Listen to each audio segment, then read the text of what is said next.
Bienvenue sur le podcast des Mamas du Seigneur, chères sœurs en Christ. Ici, nous bâtissons ensemble les lumières de demain, c'est-à-dire nos enfants, en parlant du désir d'enfant, de la grossesse, du postpartum et de la maternité. Le thème du jour, c'est « Garder la foi dans l'attente d'un enfant ». Je suis Anne, votre hôte du jour, et nous avons le plaisir de recevoir Ludwine, qui nous parle en toute sincérité de son défi d'enfantement et comment elle garde la foi. Merci Ludwine. Bonjour Ludwine, merci en tout cas de vouloir échanger, en tout cas sur cette thématique si intime, mais que je pense qu'il fera beaucoup de bien à beaucoup de femmes. Donc je te laisse te présenter pour commencer. D'accord, merci beaucoup Anne-Sophie, bonsoir ou bonjour, ça dépend du lieu où vous nous écoutez, d'où vous nous écoutez. Je me nomme Ludwine et je suis ivoirienne, j'ai 35 ans. Et je vis en Côte d'Ivoire. Pour parler de moi, on va dire que je suis une personne assez joviale, mariée depuis 5 ans et qui travaille dans le domaine des ressources humaines. J'ai commencé ma vie chrétienne très tôt. On va dire que je partais déjà à l'église parce que mes parents partaient à l'église. Donc, je n'étais pas convertie au départ, mais je partais avec mes parents à l'église. Et tout doucement, j'ai commencé, on va dire, mon cheminement avec le Seigneur. Et j'ai véritablement donné ma vie à Dieu en troisième. Troisième, c'est au collège. Donc, je pense que je devrais avoir 14 ou 15 ans par là, un maximum. Wow. Et depuis ce moment, j'ai suivi ma vie chrétienne qui n'était pas très solide au départ, mais au fur et à mesure, j'ai eu des expériences avec le Seigneur et là, 35 ans, je suis mariée aujourd'hui. Je continue toujours mes expériences avec le Seigneur. Génial. Et au niveau de ta vision de la famille, est-ce que tu as toujours voulu avoir une vie de famille, des enfants, un mari? Ou ça s'est fait au moment avec Christ? Ok. Je me rappelle en fait que j'ai toujours voulu avoir une vie de famille aussi. D'accord. Même quand tu étais petite? Je me rappelle, j'ai toujours voulu avoir une vie de famille. Et je me rappelle à un moment de ma vie où j'étais un peu, on va dire, dans ma période, dans ma mauvaise période, j'avais rencontré un jeune homme et j'avais commencé à avoir une relation avec lui. Je sortais tout de suite du bac, j'avais obtenu mon bac et j'étais en première année de droit à l'université et j'avais rencontré un jeune homme et je me posais beaucoup de questions parce que j'ai jamais voulu, en fait, comment on va dire, collectionner, si tu veux, les relations sans succès. Et cette relation-là, je savais pas si ça allait aboutir ou pas, parce que j'avais déjà eu plusieurs traumatismes dans le passé par rapport à des petits copains que j'avais eu à l'époque, et j'avais eu certains traumatismes. Et du coup, j'ai toujours voulu ne pas avoir une vie mélangée, si tu veux. Donc, j'ai voulu me ranger très tôt, si tu veux. Et quand je me questionnais par rapport au lendemain de cette relation avec ce jeune homme, j'ai demandé au Seigneur, en fait, en pleurant, mais vraiment de façon sincère, de tout mon cœur, Seigneur, je veux que tu me montres mon mari, je n'ai pas envie de tourner, je n'ai pas envie de perdre mon temps, je veux vraiment que tu me montres mon mari. Et j'ai demandé au Seigneur, et je crois que le même soir, lorsque j'ai dormi, j'ai fait un rêve où j'ai vu deux jeunes hommes. Donc, j'ai vu un ami de classe et j'ai vu le garçon avec lequel j'étais et je me posais des questions sur le lendemain de notre relation. Donc, j'ai vu ces deux-là, mais c'était très flou dans ma tête. C'était très, très flou dans ma tête. Mais déjà, à cette époque de mon âge, j'avais déjà demandé au Seigneur de me montrer qui était mon mari. D'accord. Et tu t'es toujours sentie d'avoir des enfants ou pas? Oui, bien sûr, bien évidemment. J'ai toujours voulu avoir des enfants. Mais que ce soit le mariage ou les enfants, ça c'est depuis petite ou est-ce que tu as toujours voulu te marier, avoir des enfants depuis que tu es toute petite? Ou ça, c'est quelque chose que... J'ai toujours voulu avoir des enfants depuis que je suis toute petite. Ah oui, ok. J'ai toujours voulu avoir des enfants depuis que je suis toute petite. Mm. Mais on va dire que j'ai manifesté un peu la peur à un moment de ma vie par rapport à avoir des enfants, par rapport à comment dirais-je, les responsabilités que cela implique et tout. C'était une peur lointaine que j'ai ressentie dans ma vie, mais j'ai toujours voulu avoir des enfants. Et même quand je te disais, j'ai quitté le culte des enfants et que j'ai rejoint le culte des adultes, le service dans lequel je servais, c'était l'école du dimanche. Donc j'ai commencé avec les tout petits, avec les enfants, et jusqu'à ce que je vienne en France pour mes études. Pendant, pendant les 4 années que j'ai fait à Abidjan avant de rejoindre la France, j'étais au service du culte des enfants. D'accord. Et voilà, j'ai toujours eu le contact avec les enfants et j'ai toujours voulu avoir des enfants depuis le bas âge. Donc vous vous mariez, tout se passe bien, et à partir de quand tu as commencé peut-être à avoir quelques doutes par rapport à un éventuel problème d'enfantement? Alors, après une année de mariage, on s'est marié en 2020, après une année de mariage, pas de retard, rien, pas de test positif, rien. Donc, à partir de ce moment-là, bon, on était dans la première année, donc vraiment, c'était pas le stress du tout, on venait à peine de se marier. Et comme je te disais tout à l'heure, on avait eu une période où moi, je vivais en France et lui en Côte d'Ivoire. Et cette première année, on va dire ces premières années-là, on était à fond dans... voyager, se découvrir, faire des programmes ensemble. Franchement, on a profité à fond la première année. Donc, on n'a pas on s'est pas du tout inquiété par rapport à ça. C'est vraiment au bout de la deuxième année qu'on a véritablement commencé à se poser des questions. Donc, mais qu'est-ce qui ne va pas? Faire des moments de prière, faire des traitements, faire des traitements traditionnels, se poser des questions, prier. Et j'ai même eu à prier avec toi concernant ce sujet-là où le Seigneur m'a révélé des choses.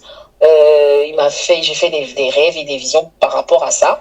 Et depuis lors, rien ne se passe pour le moment. On attend. Aujourd'hui, on est en janvier. En juin, ça nous fera 5 années de mariage. Et toujours pas d'enfant pour le moment. Et on continue de prier. On espère que... on espère et on sait que le Seigneur, il nous répondra certainement. Vers votre 5e année, ou vous êtes déjà à 5 ans? On va vers la 5e année. Okay. Donc, on va dire dans 4 mois. Dans 5 mois, on aura effectivement 5 années de mariage dans 5 mois. D'accord. Et est-ce que donc tu disais que vous avez mis en place des programmes de prière dans ton couple par rapport à ce challenge? Oui, on a fait des programmes de prière ensemble. Certains programmes. Et on prie, on va dire, quotidiennement pour le sujet ensemble, même si ce ne sont pas des programmes définis, très fixés. Mais il nous arrive en fait au cours des années, il nous est arrivé plusieurs fois de faire des programmes spécifiques pour le sujet de prière ensemble. Ouais. Et toi, de ton côté, comment tu vis tout ça en fait? Justement par rapport à ton cheminement, par rapport à la foi, parce que justement tu es quelqu'un qui a remporté beaucoup de batailles par rapport à la prière, etc., comme tu nous expliques. Donc comment tu vis ça en fait? Merci pour cette question. Franchement, c'est très très très difficile. Je ne peux pas dire que c'est facile. En fait, c'est vraiment difficile. Mais ce que je comprends, c'est que c'est un cheminement. D'abord, comment est-ce que je le vis concrètement? Honnêtement, je ne sais pas si je peux dire que j'ai un cœur d'enfant. Je ne me soucie pas plus que ça. Je ne me soucie pas, mais vraiment, il m'arrive d'avoir des pics de tristesse, si je peux exprimer comme ça. Des moments où je suis vraiment triste. Comme une année, c'était la fête des mères. J'ai vu plusieurs de mes amis qui ont publié leurs enfants, dont les maris ont publié les photos. J'ai vu, je suis heureuse d'être mère et tout. j'avoue que l'année là, c'était spécialement difficile. Je pense qu'il y a 2 ans en arrière, c'était très très difficile parce que je me sentais très mal et même à la fête des pères, c'était pareil pour mon mari, il était très mal aussi. On s'est même, excuse-moi, on s'est même pris un peu crêper le chignon si tu veux, mais c'était vraiment difficile. Donc comment je peux décrire ça? C'est vraiment des pics de tristesse, c'est-à-dire que je me sens pas tout le temps triste parce que j'ai pas encore d'enfant, parce que j'arrive pas à enfanter depuis. Non, c'est pas ce sentiment-là que j'ai. D'accord. Je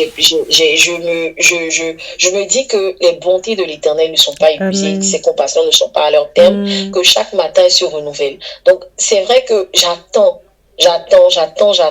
l'enfant, mais dans ma vie il se passe d'autres choses. Le Seigneur fait énormément de choses dans ma vie au quotidien. Et je regarde à ces choses-là et je rends grâce à Dieu pour ce que j'ai déjà. Et ça m'arrive effectivement d'avoir des moments de tristesse. Quand je suis toute seule, quand je vois des enfants, quand j'apprends, honnêtement, et je vais pas mentir, quand j'apprends qu'une amie ou une sœur, une copine a eu un enfant, je suis contente, je suis heureuse pour elle. Mais en même temps, ça me rappelle que moi, j'ai pas encore d'enfant. Ça me rappelle aussi que j'ai pas encore d'enfant. Et ça me rend triste également parfois quand je vois les amis de mon mari qui ont là, pour la majorité d'entre eux, ils sont tous pères. La majorité de ses amis proches, tous ses amis proches, ils ont tous des enfants et que lui n'a pas encore d'enfants.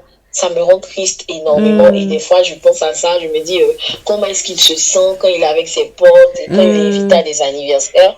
Et également le côté social parfois, lorsqu'on est invité à des anniversaires, lorsqu'on est invité à des baptêmes, honnêtement c'est 10 000 questions qui passent dans ma tête. Ah, les gens vont me voir, les gens vont avoir de la peine pour moi, les gens vont me demander, je vais voir les enfants, je vais voir les amis avec leurs enfants et moi je serai toute seule avec mon mari et tout. Voilà, là j'avance, aujourd'hui on a 35 ans, toujours rien. Bon, il y a beaucoup de ça, un cocktail d'émotions. C'est un cocktail d'émotions. Lorsque tu es seul, parfois, ça t'arrive de penser, mais pas vraiment. Lorsque tu es confronté au regard des autres, tu sens vraiment le stress et tu sens vraiment la tristesse. Et aussi côté familial, ma maman par rapport à ça, mes soeurs par rapport à ça, elles ne sont pas elles sont compréhensives parce qu'elles savent que je ne fais pas exprès en fait, donc c'est pas volontaire, c'est pas moi qui ai décidé de ne pas avoir d'enfant, c'est conditions de vie, c'est la vie en fait. Donc mais pour l'instant, elle me comprend. Oui.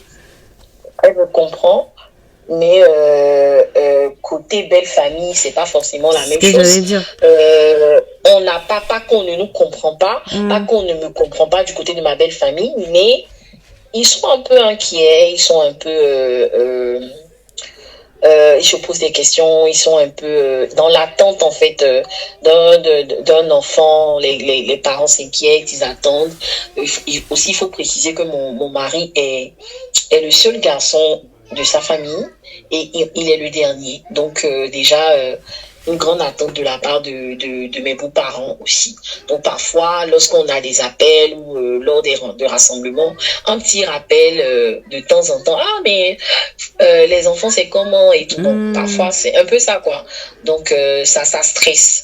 Franchement, il faut dire que du côté familial, c'est mitigé. Côté amical, mes amis n'en parlent pas souvent, à part ce que moi-même je vois, ou à part le fait que on est souvent invité à des événements qui concernent les enfants. Mais globalement, je dirais que les gens ne sont pas les gens ne me demandent pas à tous les coins de rue. Alors, c'est quand l'enfant, c'est quand est-ce que tu accouches et tout. Franchement. Ce côté-ci, j'ai pas vraiment de stress par rapport à ça. Mais le stress, en fait, c'est à mon niveau. Et aussi, parfois, on va dire, la belle famille. Est-ce que tu es la seule du côté, là je parle de ta famille biologique, à subir ça ou pas? Alors, je ne suis pas la seule à subir ça du côté de ma famille biologique. Alors, nous étions 5, aujourd'hui on est 4 parce qu'on a perdu notre aîné. Donc, notre aîné elle a fait un garçon. La seconde de mes sœurs, elle n'a pas vite fait, mais elle a fait 2 enfants. Et mon frère que je suis, après la seconde, j'ai une troisième sœur qui elle n'a pas encore d'enfant. Elle aussi, elle est mariée depuis environ 8 ans, qui n'a pas encore d'enfant avec son mari. 8 ou 9 ans, je crois, de mariage. Mon frère qui la suit, il a 2 enfants. Et ensuite, il y a moi qui suis la dernière qui n'est pas encore d'enfant. D'accord. Mais avec ta sœur, du coup, qui n'a pas encore conçu, est-ce que vous faites aussi des programmes de prière ensemble? Vous vous entraidez particulièrement par rapport à ce sujet? Vous vous soutenez? Comment ça se passe? Alors, avec elle, honnêtement, on a eu un moment de prière depuis qu'on s'est rendu compte qu'il y avait ce défi-là. On vivait toutes les deux. On a eu un moment de prière ensemble avec la famille. Mais on n'a pas, on va dire, perpétué ou continué. Voilà, sur le programme. On a fait une fois. On a prié, je pense que on avait fait un moment de prière de 3 jours. Et ensuite, on a clôturé avec une prière avec toute la famille. Après ça, on n'a plus jamais eu de temps de prière, à part des fois où on parle, où on échange, où on s'envoie des témoignages. Lorsqu'on voit une prière qui parle d'enfantement, moi je la partage à ma sœur également, lorsqu'elle elle fait un programme qui parle d'enfantement dans son église ou quelque part, elle me partage le lien. Voilà quoi, c'est ce qu'on fait, mais véritablement on n'a fait qu'un seul temps de prière ensemble concernant ce défi. Mais en fait, globalement, en fait, du côté de ta famille biologique, tu as quand même un grand soutien par rapport à ce challenge. Oui. Ça, c'est quand même, c'est quand même une grâce. Mais c'est plus, on va dire, du côté, bon, c'est toujours un peu comme ça, hein, du côté de la belle famille, bon, c'est pas qu'il y a un souci, mais quand même, tu sens qu'ils sont quand même un peu plus pressants parce que peut-être qu'ils n'ont pas ce genre de challenge dans leur famille. Oui, peut-être. Ils sont un peu plus inquiets. Ils se demandent comment est-ce qu'ils peuvent aider, comment est-ce qu'ils peuvent nous aider, qu'est-ce qu'ils peuvent faire. Ma belle-mère, elle m'a déjà demandé elle m'a déjà proposé de prendre des médicaments traditionnels qu'elle connaît. Une maman qui fait des médicaments traditionnels, qui fait un traitement traditionnel avec des plantes africaines, tout et tout. Elle m'a déjà proposé ça plus d'une fois. On en parle souvent. Je ne sais pas si tu connais Kanguka. Elle était à Abidjan dernièrement, le pasteur Christ. On est parti, mon mari et moi et ma belle-mère y allaient également avec quelques-unes de ses sœurs. Et on s'est tous retrouvés là-bas. Elle m'a dit qu'elle priait pour moi. Donc, voilà.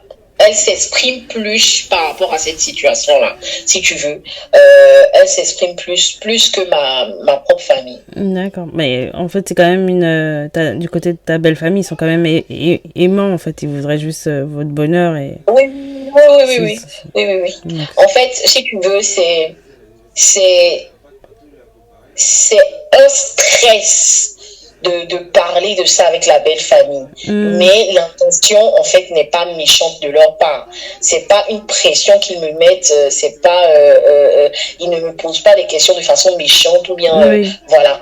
Mais je prends ça, j'ai déjà ce fardeau-là personnellement. Et lorsque j'entends des suggestions ou si tu veux des questions, surtout provenant d'eux, je prends ça en fait, comme un stress. Je ne sais pas si je me fais comprendre. Oui, bien sûr. Comme un stress, voilà. Je le prends un peu comme un stress. Mais honnêtement, c'est vraiment avec bienveillance, c'est avec compassion, c'est avec douceur qu'on me demande, avec un peu d'inquiétude quand même, mais c'est pas fait de la mauvaise des manières. Mais est-ce que tu aurais justement un conseil à donner? Parce que comment tu voudrais peut-être que ta belle famille ou ta famille t'aide à ce niveau-là, ou je sais pas si tu as des choses à dire là-dessus. Pour que justement ça soit moins un poids pour toi, mais qu'il puisse être peut-être plus qu'il puisse plus t'aider en fait dans ton challenge. Est-ce que j'ai mal saisi la question? Parce que tu parlais quand même d'un certain poids, un certain, voilà, par rapport au regard aussi, au doute que tu avais. Est-ce qu'il y a quelque chose qu'on peut faire, par exemple, au niveau de, si on se retrouve dans le même cas avec quelqu'un dans sa famille ou dans sa belle famille, est-ce que tu as des choses à dire, des conseils à donner pour peut-être que les gens arrivent mieux à encourager, en fait, lorsqu'on a quelqu'un dans cette famille qui a ce souci-là, en fait. Le défi. Oui, En fait, moi, je pense que c'est vraiment personnel. C'est vraiment quelque chose de personnel. Faire face à un défi. Et en fait, quand je dis personnel, ça dépend de la personnalité de chacun. Ça dépend de la personnalité de chacun. Moi, comme je t'ai dit, à cause de beaucoup de choses dans mon passé, je me suis renfermée sur moi-même parce qu'on me traitait souvent de méchante et j'étais incomprise en fait parce que moi je ne me trouvais vraiment pas méchante parce que je ne faisais pas du mal aux gens. Donc quand on me traite en retour de méchante, je trouvais ça comme de l'incompréhension. Donc aujourd'hui, ça fait que je suis renfermée sur moi-même. Donc pour moi, ma personnalité, je ne veux pas que certaines personnes prennent des initiatives de me parler de quelque chose si moi-même je suis pas venue parler de cette chose avec elles. D'accord. Je sais pas si je me fais comprendre. Si. Donc c'est un peu une intrusion dans mon monde ou bien une intrusion dans ma vie privée qu'une personne vienne me parler de quelque chose, à moins qu'il y ait, comment dirais-je, on soit très très très proche, qu'on soit à l'aise avec le sujet ensemble. Peut-être que tu m'as déjà parlé de ça, ou peut-être que moi-même, je t'ai déjà parlé de ça, je t'ai déjà entretenu sur le sujet. Et du coup, pour ce type de personne-là, je vais m'ouvrir assez facilement vis-à-vis de la personne. Donc, je pense que c'est quelque chose de personnel. Donc, à moins que la personne ait donné le ton ou soit venue vers vous pour vous parler de cette chose-là, je pense que on devrait garder vraiment... je ne sais pas si je m'exprime bien aussi, les gens vont comprendre ce que je veux dire, mais on devrait vraiment faire attention ou trouver les mots qu'il faut pour aborder le sujet avec la personne. Peut-être au cours d'une discussion comme ça personnelle avec une discussion directe, ou si tu veux au cours d'un débat où la personne participe, on peut lui demander qu'est-ce que la personne pense par exemple de l'infertilité ou qu'est-ce que la personne pense des enfants, et on pourra peut-être à ce moment-là regarder les émotions, étudier les émotions que la personne transmet lorsqu'elle parle, par exemple, de cette situation-là, avant de pouvoir aborder le sujet avec elle. Parce que chaque personne a sa sensibilité. Chaque femme a sa sensibilité. Donc, on ne peut pas introduire un sujet qui rappelle des sujets, qui rappelle la tristesse à la personne à tout va. Je t'appelle tout de suite, je te lance un appel. Et puis je dis, mais en fait, enfant là même, c'est comment? Parler comme nous les Ivoiriens. Mais affaire d'enfants là, c'est comment? Depuis, on ne voit pas les enfants et tu ne connais pas la sensibilité de la personne à qui tu es en train de parler. Donc, tu ne peux pas introduire le sujet de cette manière-là avec elle.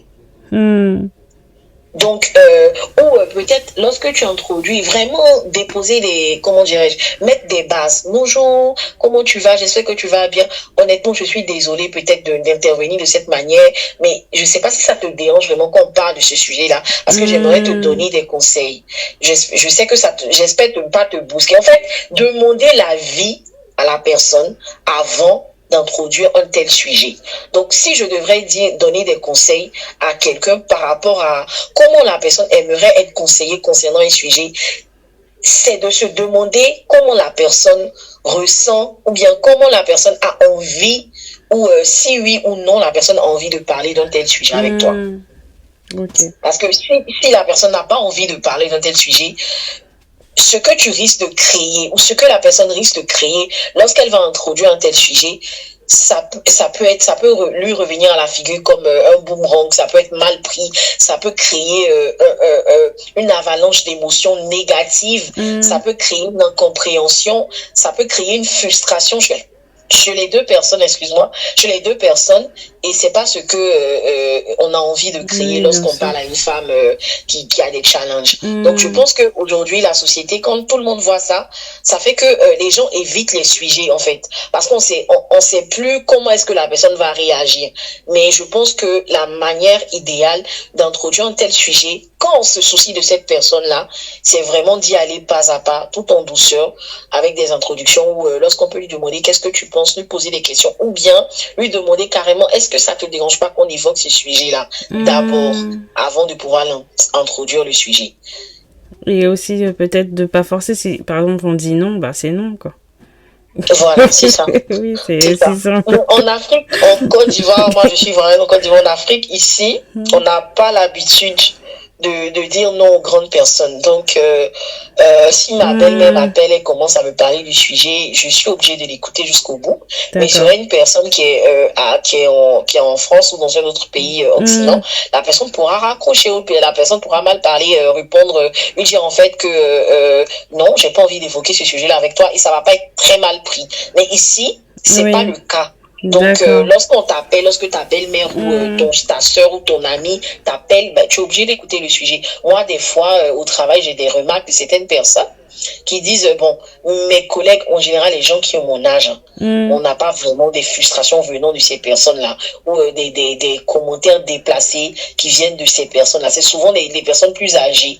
On peut comprendre qu'ils ne sont pas de notre génération ou qui ne comprennent pas, ils n'ont pas les codes de notre génération, donc ils peuvent se permettre certains écarts. Et effectivement, comme c'est des personnes, comme on est en Afrique, on ne peut pas mal parler à ces personnes-là ou mal répondre. Moi, j'ai des collègues qui m'ont déjà dit, une collègue d'un certain âge, qui m'a déjà dit, faut te coller à la sœur, là, elle est enceinte, elle n'a qu'à te contaminer. Faut te coller à elle, elle va te donner la grossesse. En plein travail comme ça? En plein travail, voilà. Ce genre de commentaires, voilà, tu peux rien dire, quoi. Tu regardes et puis bon, tu dis, Seigneur, accorde ma victoire. Bah, justement, quand c'est comme ça se passe comment au niveau... Comment t'arrives à...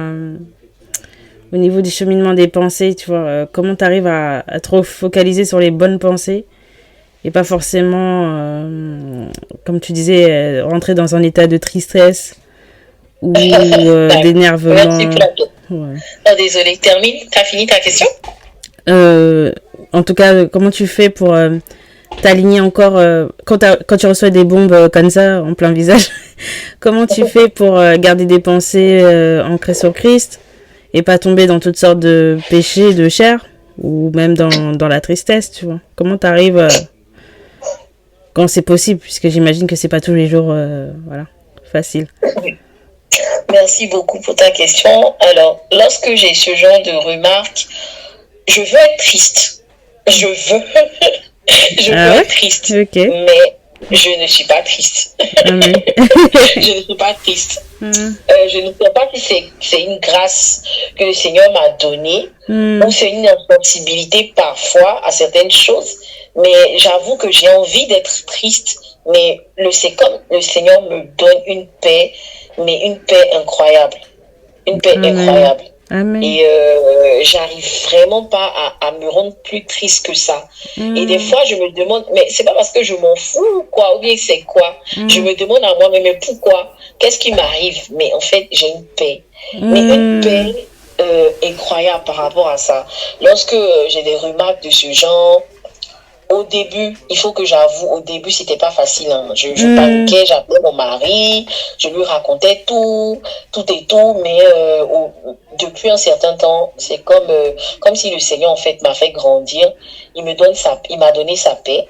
Et j'avoue que la personne l'a dit. Sur le coup, j'ai un petit pincement, je pense. Mais 5 minutes après, j'ai oublié, quoi. Pas que j'ai oublié totalement, mais ça n'a pas vraiment d'effet. Ça va pas me gâcher, en fait, mon humeur. Ça va pas m'empêcher de faire ce que j'étais en train de faire. Ça va pas me déstabiliser en un mot, si tu veux. Donc, j'ai une certaine paix, en fait, avec ça. Et je rends grâce à Dieu.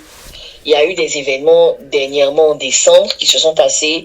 On est allé justement à Konguka et là-bas, ma belle-mère a dit que c'est à cause de moi qu'elle allait prier et tout.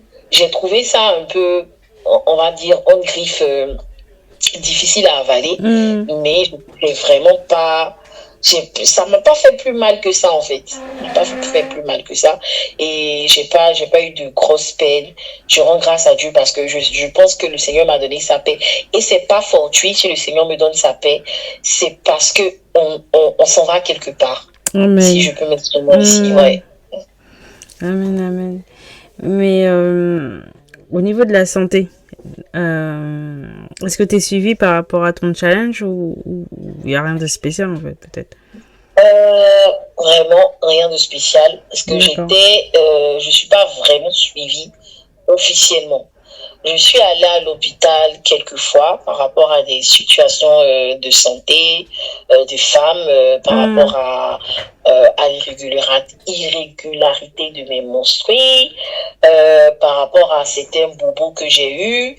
Et les médecins m'ont fait faire des traitements, mais j'avoue qu'ils m'ont demandé de faire des examens et c'est mon bloc, c'est la partie qui bloque. Parce que j'ai pas encore passé l'étape de faire tous mes examens, puisque lorsque j'étais allée la dernière fois que j'étais allée à l'hôpital, ça remonte à peut-être quelques mois, le médecin m'avait dit c'est vrai qu'on va faire le traitement, mais là en ce moment tu es en situation d'obésité, donc je te conseille en plus de vouloir faire ce traitement de fertilité, de perdre du poids. Donc de perdre du poids et peut-être même que si tu perds ton poids, avant même qu'on essaie de faire plus de traitements, peut-être que tu prendras ta grossesse en fait.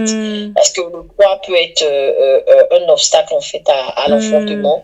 Et parfois, même quand bien même tu prends une grossesse au cours de ton surpoids ou de ton obésité, tu as des risques en fait de perdre l'enfant. Donc c'est mieux d'être en pleine forme, en état de santé physique et d'avoir une grossesse pouvoir supporter en fait les différents changements et les différents changements que ton corps doit recevoir au cours d'une grossesse.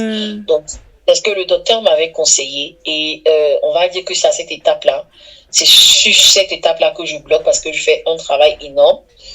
Pourquoi je ne me donne pas assez de temps pour moi-même? Travail, église, mariage, le mari, la famille et toutes ces choses font que, c'est vrai, ce sont des excuses que je donne. Ça ne peut pas m'empêcher en fait de pouvoir m'organiser comme il se doit, pouvoir perdre du poids. Mais je gère, on va dire, ces différentes activités et au niveau émotionnel, on va dire comment je gère ça émotionnellement. Ça m'épuise au point où ça ne me donne pas assez de temps pour moi-même et pour gérer cette partie-là qui est très, très, très importante. Mais, il y a un mais, le Seigneur fait toute bonne chose en son temps. J'ai conscience que je dois prendre soin de ma santé pour pouvoir donner vie à un enfant. Et je suis en train de mettre tout en place pour que... on va dire avec le début de l'année, c'est vrai que ça tombe sur les bonnes résolutions de la nouvelle année comme on dit, mais plus qu'une résolution, c'est vraiment quelque chose qui me tient à cœur parce que je me sens plus vraiment bien. Enfin, quand je dis je me sens plus bien, le surpoids m'épuise moi-même. Donc je pense qu'au-delà même de l'aspect enfant, pour ma propre santé, pour mon propre bien-être, c'est nécessaire. Donc, je pense que je suis sur la bonne voie et de créer un déclic et de pouvoir le suivre jusqu'au résultat escompté. D'accord. Et cette partie, on va dire, ce défi dans le défi, c'est quelque chose aussi que tu mets en prière ou comment ça se passe? Honnêtement, je le mets pas en prière puisque je prie pour ça. Mais c'est une prière qui est négligée. Parce que je veux dire que je me dis que le travail, c'est dans ma tête. Mais en tant que chrétien, c'est important de pouvoir mettre tout au pied du Seigneur. Et justement, sur cet aspect-là, j'ai du mal, en fait, à lâcher prise sur cet aspect-là et demander au Seigneur de véritablement m'aider par rapport à cette situation. J'ai pas vraiment expérimenté en fait le retour du Seigneur ou les réponses du Seigneur sur ce sujet parce que je ne l'ai pas encore véritablement confié à Dieu. Et parfois il m'arrive plusieurs fois de faire des prières et de dire Seigneur aide-moi à perdre du poids, mais je vais pas au bout en fait de ma prière, je le dis juste du bout des lèvres sans véritablement prier et le demander à Dieu. Mais est-ce que ça comme je le fais pour les autres sujets. Mais est-ce que c'est parce que ça révèle aussi peut-être d'autres blessures, peut-être que tu as du mal peut-être à faire un peu face en ce moment par rapport Oui, à...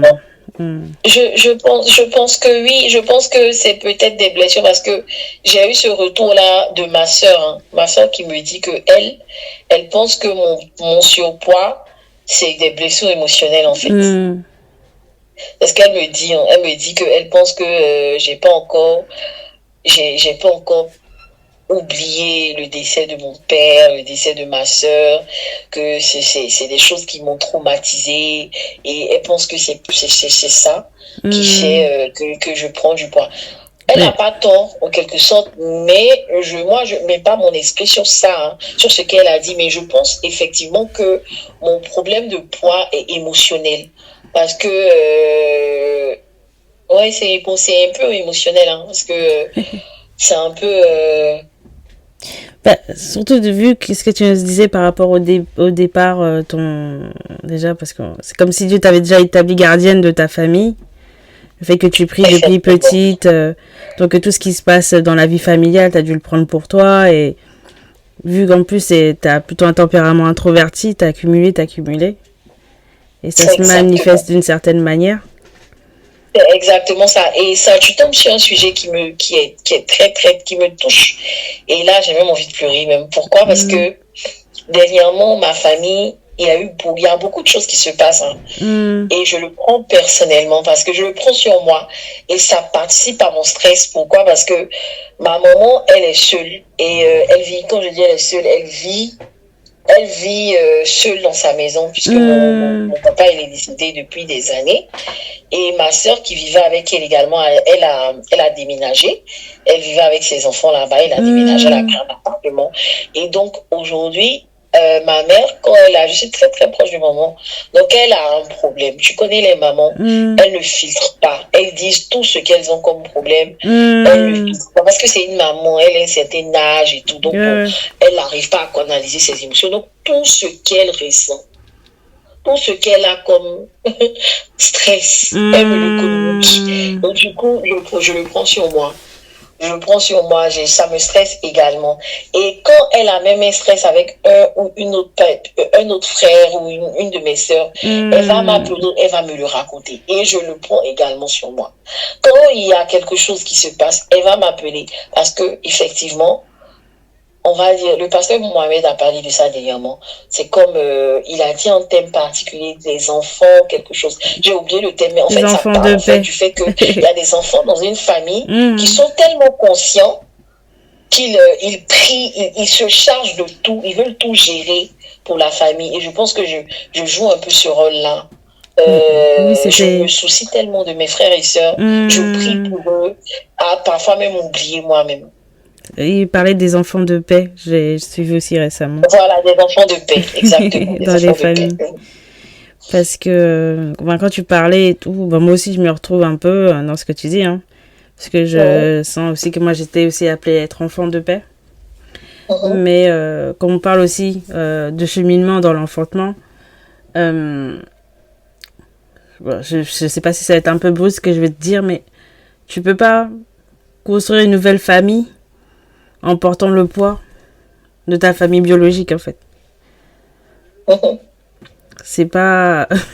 C'est-à-dire que c'est trop lourd, en fait. Soit tu... C'est pour ça aussi. Et puis, il faut laisser aussi Jésus faire son travail dans la famille. Parce que ça veut pas dire que quand on est un enfant de paix, on doit tout prendre, en fait. On est juste... Il faut se voir aussi comme des instruments. Et pas... Parce que c'est Jésus, en fait, qui peut porter tout à la croix. Et nous, on n'a pas cette capacité, en fait. On peut pas, en fait. Surtout les femmes, on est très dans les émotions et tout. Et c'est ça aussi qui ralentit, en fait. Le travail du Seigneur. Le travail du Seigneur, mais aussi la construction de notre nouvelle famille. Parce qu'en fait, on peut plus faire les deux. Il n'y a aucun homme qui peut faire à la fois s'occuper, entre guillemets, parce que bon, quand tu décides de te marier, tu sors de ta famille, en fait. Quand même, puisque tu prends le nom de ton mari, etc., etc.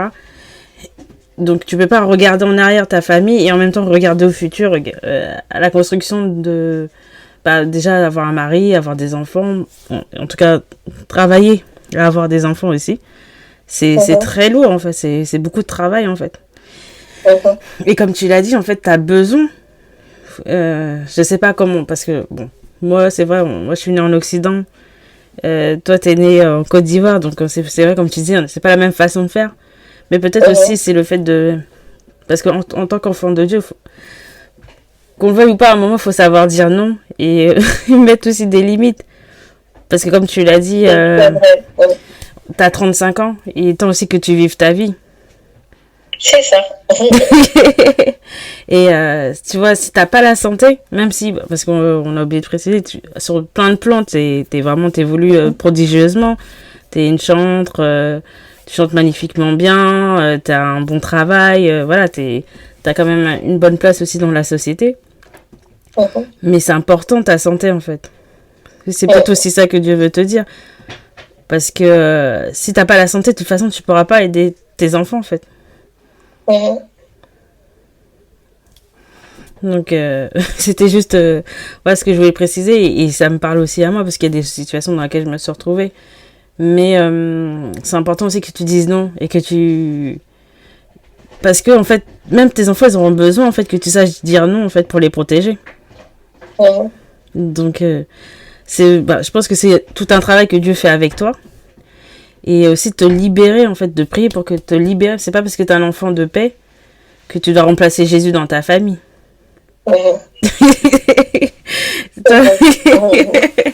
Parce que sinon c'est trop lourd en fait, même quand tu parles en fait on sent la lourdeur en fait. T'as besoin de te libérer et en tout cas de vivre aussi pleinement ta vie à toi. Parce que aussi que ça soit pour ton mari ou tes enfants, ils ont besoin de voir ça. Même dans Proverbe 31 ils le disent, tu vois. Ils disent voilà, la femme bienheureuse, voilà, c'est celle quand on la regarde en fait on voit le bonheur, tu vois. Et en tout cas je pense que c'est un bon un bon thème de prière. Mais effectivement, merci. En tout cas, mais au-delà, je pense que c'est vraiment ma personnalité. Ça fait partie de ma personnalité parce que je suis quelqu'un qui est vraiment un gros souci à dire non. Et même au travail, je finis par rouler sur sur énormément de travail. Je me retrouve avec beaucoup de choses parce que justement, je sais pas dire non aux gens qui viennent me demander des choses. Donc après, à la fin de la journée, j'ai pas atteint mes objectifs. Je suis un peu, débordée parce que j'ai beaucoup de choses en fait. Parce que je ne sais pas dire non. Et donc ma patronne, ma responsable, ma manager, elle m'a donné des cours. Elle m'a envoyé des cours en ligne. Et elle m'a fait des cours là. C'est sur le thème de comment dire non. Wow. Comment apprendre à dire non. Elle m'a envoyé plusieurs cours en ligne. En fait, ma manager, elle n'est pas en Côte d'Ivoire, elle est au Portugal. Donc, du coup, en termes de mentalité, c'est vraiment pas la même mentalité, c'est vraiment pas la même vision. C'est comme toi, en fait. Donc, c'est vraiment pas la même façon de voir les choses. Et du coup, là-bas, elle me dit non, c'est non. Tu peux pas accepter que tout le monde te demande de faire ci, de faire ça, et que tout le monde vient te demander des choses, et que toi, au bout à la fin de la journée, tu n'aies pas de temps de finir ce qui est important pour toi, et que tu aies passé toute la journée à aider tout le monde. Donc, tu t'organises de sorte qu'il y a des jours où tu es disponible pour faire le taf des autres, il y a des jours où tu n'es pas disponible pour faire le taf des autres, et il y a des jours où tu te prends du temps pour toi-même pour travailler sur ton développement. Donc, elle m'a envoyé des cours pour apprendre à dire non, figure-toi. Je pense que c'est aussi ma personnalité. Non, c'est pas ta personnalité. C'est pas ta personnalité parce que t'es une femme d'autorité. Quelqu'un qui sait prier, qui est une guerrière spirituelle, elle sait dire non. Mais c'est peut-être que t'as pas pris l'habitude, plutôt, excuse-moi. Ouais, j'ai pris l'habitude, en fait. C'est une très mauvaise habitude que j'ai pris de pouvoir, voilà. Mais ça peut s'expliquer aussi, par le fait que, comme je t'ai dit, on m'a toujours traité de méchante avant. Et peut-être que maintenant, parce qu'on m'a toujours dit, t'es méchante. Donc aujourd'hui, je veux tellement changer cette image qui n'est pas ma vraie personnalité que je me suis retrouvée, en fait, à dire oui à tout. D'accord. Non, mais c'est important aussi dans ton processus d'enfantement. Parce que je pense que même, avant même que je trouve que c'est quelque chose qui peut être aussi intéressant pour toi parce que quand tu seras maman, ben, si déjà t'as du mal à dire non à, mais tu auras vraiment du mal à dire non à tes enfants. Les enfants, surtout à eux, il faut leur dire non. Hein. Ben oui. Donc, en tout cas, que vraiment le Seigneur te fortifie. Et puis, dernière question, comment tu fais pour garder la foi et te fortifier? Est-ce que tu as des conseils, des astuces que tu pourrais me D'accord. Je suis désolée, je t'ai coupé la parole encore, vas-y. Non, je disais, est-ce que tu as des conseils, des astuces pour comment garder la foi face à ce challenge, face au temps? Voilà, comment tu fais? D'accord, merci en tout cas pour cette question. Alors, c'est vraiment les montagnes russes. Hein. Il faut vraiment que je sois sincère. Des fois c'est haut, des fois c'est bas, des fois rien du tout, des fois il y a des choses. Mais le Seigneur est sur son trône. Le Seigneur pourvoit toujours. Le Seigneur est toujours là à mes côtés. Moi et mon mari, il nous soutient vraiment. Et je rends grâce à Dieu pour mon mari qui est très compréhensif par rapport à cette situation-là. Des fois où je suis un peu stressée, où je suis down dans mes émotions par rapport à ça, qui est toujours disponible pour me remonter le moral, qui a la foi, qui me dit que bientôt le Seigneur va faire, ne t'inquiète pas et tout, que on aura des enfants. Vraiment, je rends grâce à Dieu pour mon époux qui fait un travail extraordinaire à mes côtés. Par rapport à cette situation-là, effectivement, c'est le Seigneur qui prend soin de moi. Comme je t'ai dit tout à l'heure, lorsque j'ai des remarques, mais c'est quand l'enfant et tout, j'ai la paix du Seigneur. J'ai la paix, pourquoi? Parce que tous les matins, je dis au Seigneur, donne-moi un enfant, et le Seigneur me console. Il me donne sa paix par rapport à cette situation-là. Et c'est vraiment, je me confie en Dieu. Je me confie en Dieu et en lui seul, de lui seul, en fait, j'attends un retour. Comment est-ce que je me fortifie? Je me fortifie par la prière. Je me fortifie en passant des temps de prière avec d'autres femmes comme moi qui passent par ce moment-là. Et dernièrement, c'était en octobre, j'ai fait un temps de jeûne et prière de 8 jours avec d'autres femmes qui ont ce même défi-là.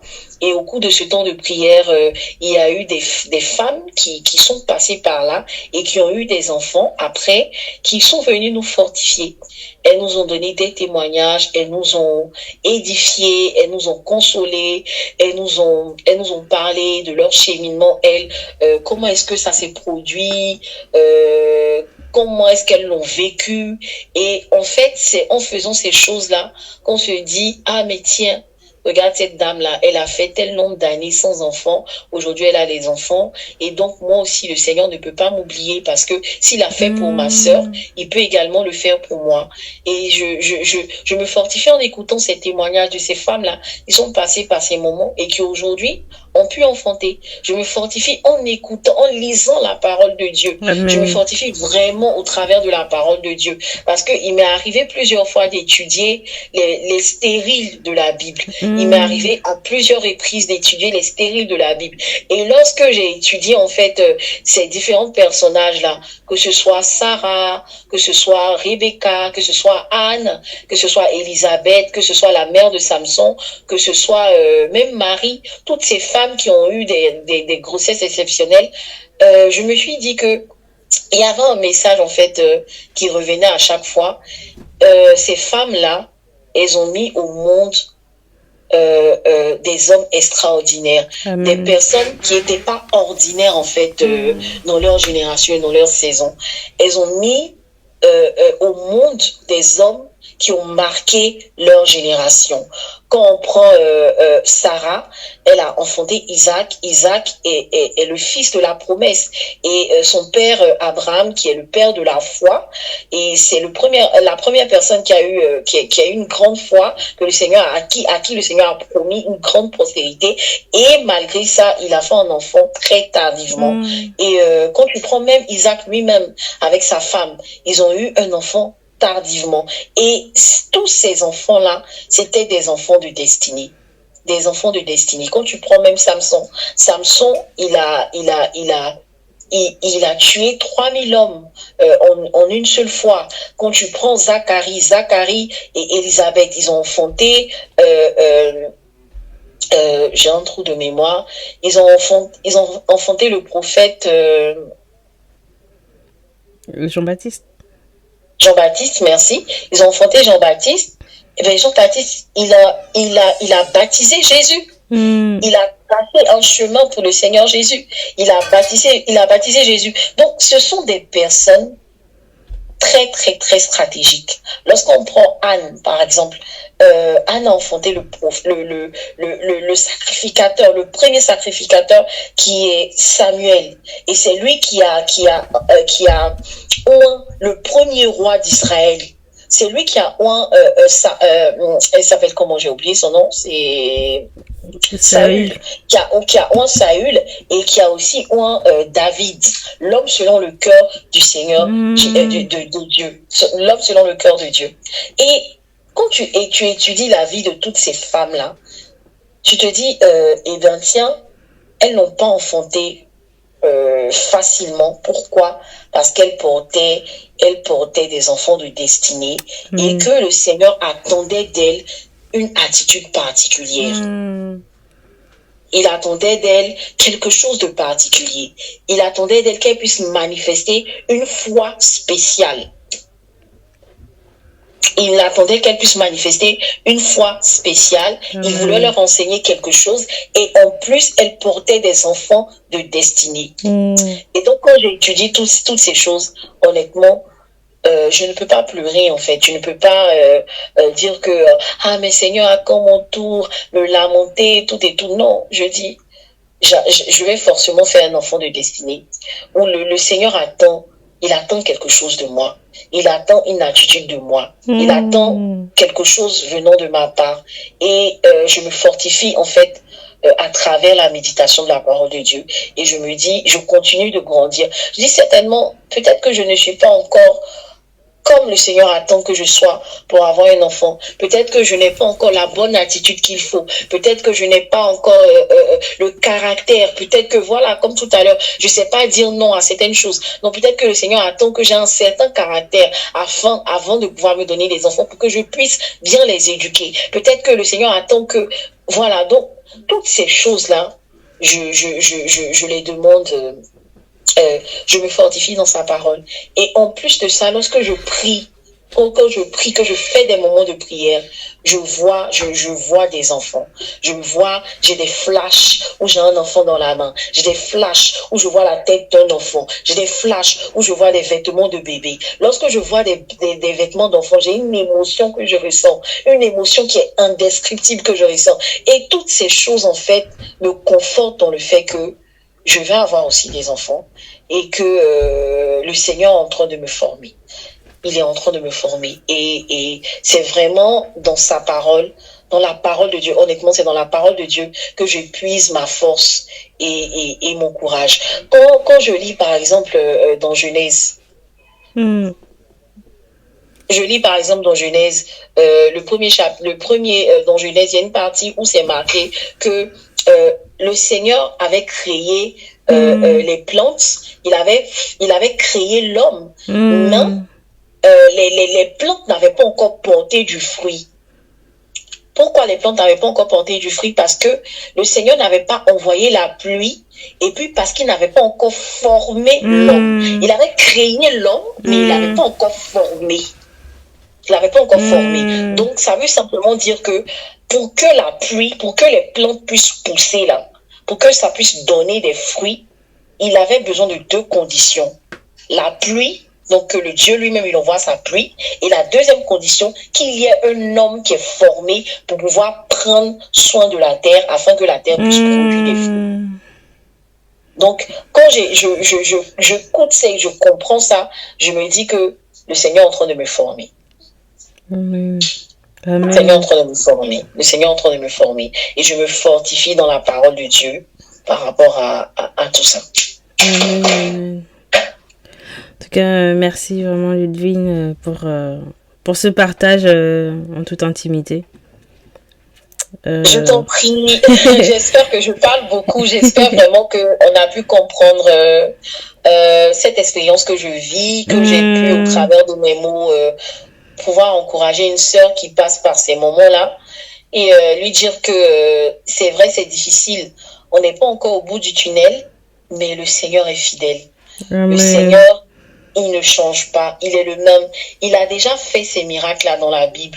Il a déjà fait pour Sarah, il a déjà fait pour Anne, il a déjà fait pour Élisabeth, il a déjà fait pour Rachel, il a déjà fait pour toutes les femmes, toutes les 7 stériles de la Bible. Il l'a fait. Et ce Dieu-là, il n'a pas changé. Il n'a pas changé. Il est le même. S'il les a fait pour elle, il va le faire pour toi, il va le faire pour moi, il va le faire pour nous toutes qui passons par cette situation-là. Il faut juste que nous puissions garder la foi et regarder à lui et nous fortifier dans sa parole. Et certainement, on viendra aussi sur cette même plateforme-là pour donner notre témoignage et dire voici ce que le Seigneur a fait pour nous. Amen, amen, amen. Merci beaucoup, Edwine, pour en fait, c'est vraiment la démonstration de ce qu'est la foi, en fait, à ce que tu nous as dit. Amen, gloire à Dieu. Est-ce que je peux te demander de juste peut-être 1 minute de prière, puisqu'on va bénéficier de ton potentiel de guerrière spirituelle pour bénir. Amen, amen. Oui, bien sûr, prions. Seigneur Jésus, nous voulons te rendre grâce, nous voulons te dire merci. Seigneur, au travers de cet échange que j'ai eu avec ma sœur, tu t'es révélé, tu as parlé, tu as conduit ce temps. Seigneur, face à ce défi d'enfantement, je ne suis pas la seule, Seigneur. Il y a plusieurs sœurs, il y a plusieurs femmes qui passent par ces défis d'enfantement.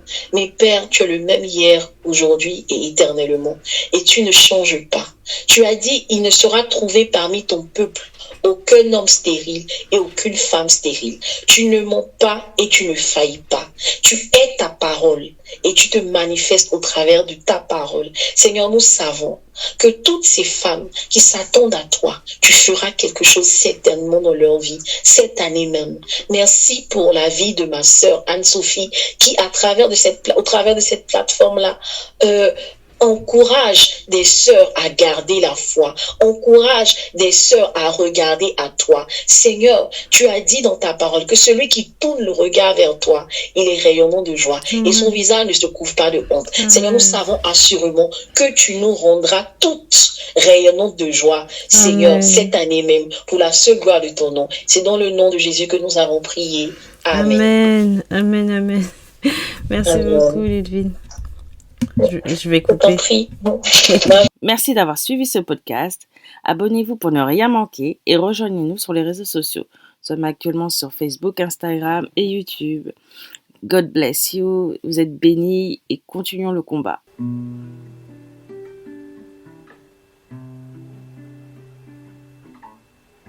C'est par ton esprit, oui, par ton esprit,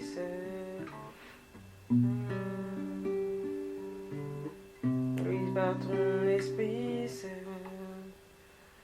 que je peux changer, que je peux évoluer, par ton esprit,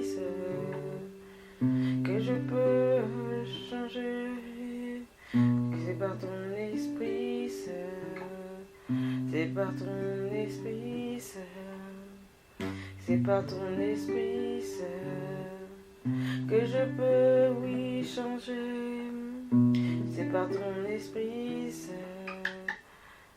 c'est par ton esprit, c'est par ton esprit, que je deviens une vaillante guerrière. C'est par ton esprit, c'est par ton esprit, c'est par ton esprit, que je sais véritablement aimer. C'est par ton esprit, par ton esprit, c'est par ton esprit, que je me libère de l'égoïsme. C'est par ton esprit, c'est par ton esprit, c'est par ton esprit, que je vois l'avenir autrement. que je retrouve la bonne perception des choses. C'est par ton esprit seul que je sors de l'aveuglement. C'est par ton esprit seul, c'est par ton esprit seul, à la lecture de ta parole. Oui, dans l'esprit, des choses se passent, des libérations. C'est par ton esprit seul que je vois les choses autrement. C'est par ton esprit seul, c'est par ton esprit seul, c'est par ton esprit seul que je deviens cet combattant. Moi qui étais lâche, je suis devenu fort. C'est par ton esprit seul qu'on croyait que j'étais faible, incapable de faire quoi que ce soit. Mais par ton esprit je deviens fort. Par ton esprit je deviens celle que tu m'as appelée à être. C'est par ton esprit seul que j'ai la paix du cœur, malgré les oppressions, car je sais que mon Rédempteur vit. C'est par ton esprit seul que je vois les choses autrement. C'est par ton esprit seul, par ton esprit seul. C'est par ton esprit seul que je deviens véritablement altruiste.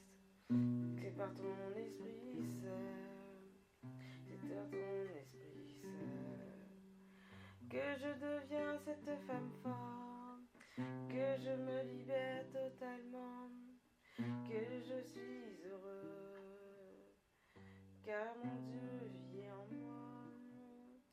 C'est par ton esprit seul que je ne suis plus aveugle,